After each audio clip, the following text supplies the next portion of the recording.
12 de julho de 2000. Nasce na periferia de São Gonçalo, na região metropolitana do Rio de Janeiro, o segundo filho do casal Fernando Oliveira e Vinícius José Paixão de Oliveira.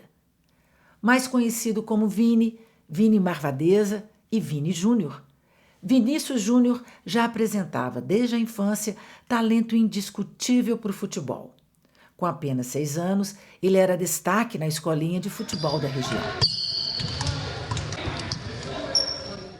O treinador Thiago Ribeiro Garcia testemunhou a maestria do jogador já no início da carreira. Sempre foi um garoto muito diferenciado em relação aos outros. Tanto que a gente teve que incluir ele no treinamento dos maiores. Porque na faixa etária dele, ele conseguia se destacar de uma forma absurda. E ele fez um desenvolvimento absurdo, mesmo numa categoria acima, ele ainda sobrava. Quando tinha 10 anos, Vini Júnior foi para a categoria de base do Flamengo. Aos 15, participou pela primeira vez da Copa São Paulo de Futebol Júnior, a Copinha, e foi aí que começou a ficar famoso. Quando o jogador completou 16 anos, o Flamengo foi lá e assinou o contrato com ele. 3 anos depois, o atacante, que atua como ponta esquerda, foi para o Real Madrid pelo valor extraordinário de 45 milhões de euros. Uma das maiores transações do futebol brasileiro. E desde então, ele vem sendo escalado constantemente para a seleção brasileira. Vinícius Júnior! Vini Malvadeza, que golaço! Mas o que poderia ser apenas uma história de sucesso, traz também a marca da tristeza e da indignação.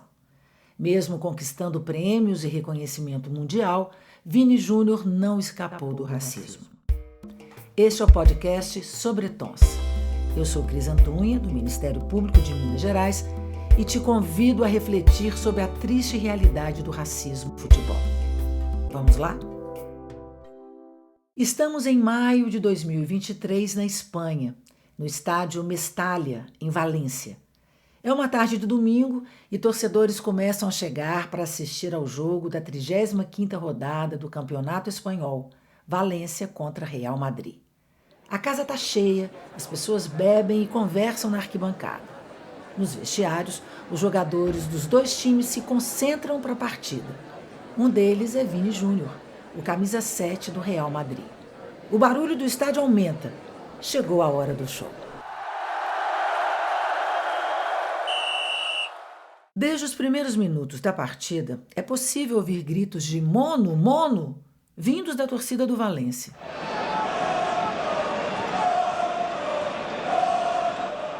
Mono em espanhol significa macaco, e o alvo desses insultos era o jogador brasileiro Vini Júnior. Nos 24 minutos do primeiro tempo, em uma jogada, ele é atropelado por uma segunda bola dentro de campo. E quando foi reclamada a situação, os xingamentos racistas vindos dos torcedores do time adversário ficaram cada vez mais fortes. Eu escutei mais uma vez gritos racistas vindo da torcida do Valência. Isso é inadmissível. Para o Vinícius Júnior. Inadmissível. Inadmissível. Lamentável o que acontece nos gramados da Espanha com Vinícius Júnior. Revoltado, o jogador do Real Madrid denuncia o racismo para o árbitro, que decide paralisar o jogo até que os xingamentos terminassem. A paralisação durou 8 minutos e a partida voltou. Só que não demorou para que os atos discriminatórios retornassem. No segundo tempo, além de xingamentos racistas, alguns torcedores do Valência começaram a imitar sons de macacos. O clima estava tenso, pesado e faltava pouco para acabar a partida. Mais uma confusão aconteceu dentro de campo e Vini Júnior foi expulso do jogo. O caso gerou muita repercussão internacional. 2 dias depois da partida, 3 torcedores do Valência foram detidos. Já a Liga Espanhola fechou um setor do estádio e multou o Valência. A entidade também anulou a expulsão de Vini Júnior naquele jogo. A punição dos 3 torcedores pela Justiça Espanhola só veio mais de 1 ano depois. Essa foi uma decisão inédita da Corte Espanhola que determinou a prisão dos autores por 8 meses. Vale destacar também que na Espanha não existe lei que defina discriminação racial como crime. Então esse caso foi encaixado como crime de discurso de ódio. Nesse e em outros casos de racismo, em que Vini Júnior foi vítima, ficou muito clara a dificuldade da justiça espanhola de lidar com a questão. E esse foi apenas um dos mais de 20 casos de racismo que ele sofreu na Espanha. A discriminação racial não veio só dos torcedores do Valência. Não. Ele sofreu racismo em jogos contra diversos times, como Barcelona e Atlético de Madrid, e até mesmo por parte de comentaristas da TV espanhola. Vini Júnior fez um post no seu perfil de uma rede social em que disse, abre aspas, não foi a primeira vez, nem a segunda, nem a terceira. O racismo é normal em La Liga. A competição acha que é normal, a Federação Espanhola de Futebol também, e os adversários incentivam isso. Eu sinto muito. O campeonato, que já pertenceu a Ronaldinho, Ronaldo, Cristiano Ronaldo e Lionel Messi, hoje pertence aos racistas. Fecha aspas.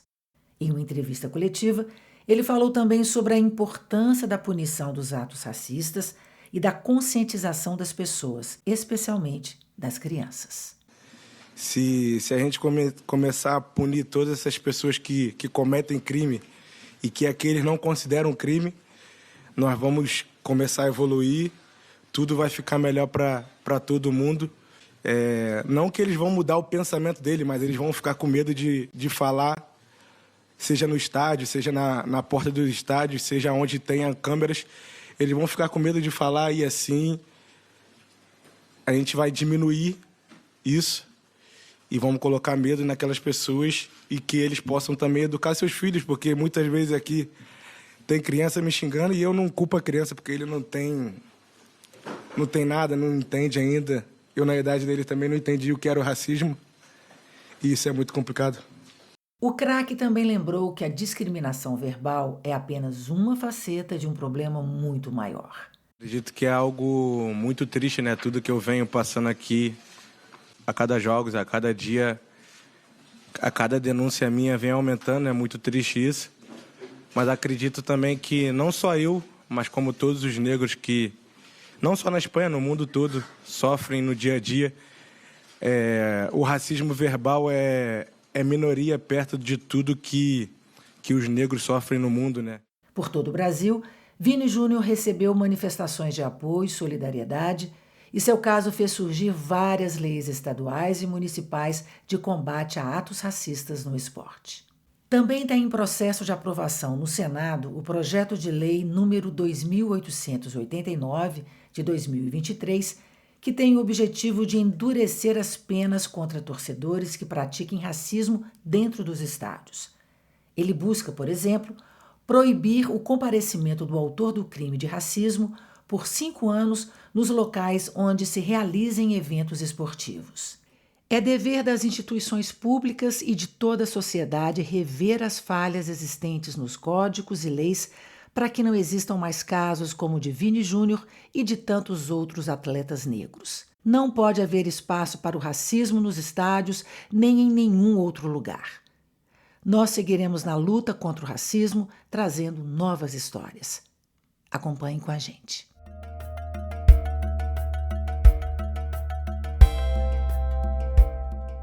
Os episódios de racismo sofridos por Vini Júnior na Espanha causaram uma onda de solidariedade global, especialmente no Brasil, gerando debates e propostas de mudanças nas leis para combater o racismo no esporte. Neste episódio, para aprofundar o tema, conversamos com o ex-jogador Mário Lúcio Duarte Costa, mais conhecido como Aranha, com o promotor de justiça Evandro Ventura da Silva e com Luciano Jorge de Jesus, membro do Observatório da Discriminação Racial no Futebol. Os últimos relatórios do Observatório revelam que houve um aumento no número de casos de racismo no futebol brasileiro entre 2022 e 2023. Luciano de Jesus comenta sobre as possíveis causas desse fenômeno. Os casos aumentaram. Isso diz o quê? Isso diz para a gente que a percepção da população brasileira em relação ao racismo se tornou outra, né? Ele diz respeito a forma como a sociedade brasileira nota o racismo. E aí, obviamente, também os atletas, acho que eles são mais informados sobre isso hoje, e eu penso que há uma confiança em se denunciar, né? Porque se a gente lembrar, por exemplo, os casos que envolveram o Aranha, por exemplo, né? O Aranha ficou sozinho. Né? O caso do grafite, por exemplo, né? O grafite ficou sozinho, assim. E aí acaba que essa luta solitária, ela cansa muito, né? Em 2010, o goleiro Aranha, que jogou em diversos clubes brasileiros como Palmeiras, Santos, Grêmio e Atlético Mineiro, passou por uma situação de racismo na arena do Grêmio, que prejudicou a sua carreira. Ele tem percebido atualmente uma mudança de comportamento da sociedade na forma de lidar com o racismo no futebol. Sobre o episódio na arena do Grêmio, que faz 10 anos, eu passei a ser visto como um encrenqueiro, né, por muitos clubes, por muitos diretores, né, como um jogador problemático, mas, né, eu me recordo que eu fui sorteado no final da partida para o exame de doping, e assim que eu entro na sala do doping, eu vejo as imagens sendo exibidas na TV, e aquilo me deu um alívio, né, no sentido de que tem provas daquilo que eu estou falando, né. Era muito complicado na questão racial você não ter provas, né? Então ficava a sua palavra contra a palavra do agressor, e normalmente a palavra do negro, nesses casos, valia menos, né? Mas de lá para cá eu tenho notado uma melhora, um avanço grande, no sentido que as pessoas começaram a brigar mais por respeito, exigir respeito, deixaram de tolerar muitas coisas ruins. Eu cito o caso do Vinícius Júnior, que é um cara que tem passado por momentos ruins relacionados ao racismo em outro país, e você vê a manifestação aqui no Brasil de acolhimento, de indignação, por ele estar sofrendo isso. Apesar de alguns avanços já conseguidos na luta contra o racismo, o promotor de justiça Evandro Ventura alerta que o Brasil ainda tem muito a melhorar na percepção e no tratamento dos crimes raciais dentro dos estádios.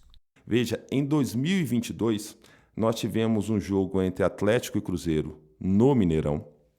E nesse jogo, alguns torcedores chamaram os seguranças que estavam trabalhando no local de macaco. Obviamente que eles foram presos naquele momento, naquela oportunidade. E aí nós tivemos uma decisão do Tribunal de Justiça de Minas Gerais, dizendo que era justificável as palavras que foram proferidas por aqueles torcedores, porque naquele momento eles estavam em um estado de ira, já que eles ali estavam sofrendo com gás de pimenta. Então eles poderiam, né, seria justificável que eles xingassem quem quer que seja, inclusive do nome que assim quisesse. O que você demonstra, sem nenhuma dúvida, é que nós estamos em um país racista, e nós estamos em um país em que as pessoas se sentem livres para utilizar expressões de discriminação racial. Tanto se sentem assim que são absolvidas pelo nosso judiciário. Então é algo que realmente eu gostaria de enfatizar, porque percebemos que hoje, em Minas Gerais, nós temos muitas conduções por casos envolvendo racismo, até também pela ajuda dos clubes de futebol Atlético, Cruzeiro e América em especial. Mas nós não podemos deixar de mostrar que existe sim uma impunidade que favorece e autoriza a disseminação de discriminação racial, e essa impunidade ela tem que ser combatida e inclusive anunciada e denunciada. Na opinião de Aranha, exigir medidas antirracistas das instituições públicas, dos estádios, dos clubes e nas legislações é muito importante para provocar mudanças na sociedade.